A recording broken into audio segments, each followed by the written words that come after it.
రాత్రిపూట నిద్రపోతున్నప్పుడు కొందరు కాళ్ల తిమ్మిర్లతో బాధపడుతూ ఉంటారు. ఈ సమయంలో కాళ్ల పిక్కలు పట్టేసినట్టు నొప్పిగా అడుగు వేయడమే కష్టంగా అనిపిస్తుంటుంది.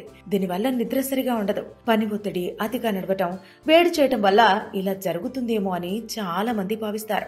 అయితే ఈ తిమ్మిళ్లకు కొన్ని కారణాలున్నాయి. శరీరంలో తగినంత పోషకాలు లేకపోవడం, కండరాల సంబంధిత సమస్యలు దీనికి కారణమని నిపుణులు చెబుతున్నారు. శరీరంలో విటమిన్ బి లోపిస్తే ఈ సమస్య కనిపిస్తుంది.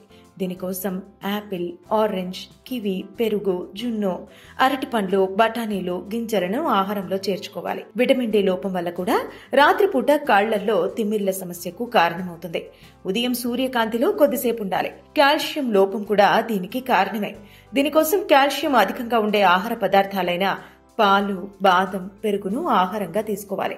ఐరన్ లోపం ఉన్నా కాళ్లలో తిమ్మిర్లు వస్తాయి. బ్రోకలీ, కిడ్నీ బీన్స్, శనగలు, నువ్వులను ఆహారంలో చేర్చుకుని ఐరన్ లోపంను అధిగమించవచ్చు.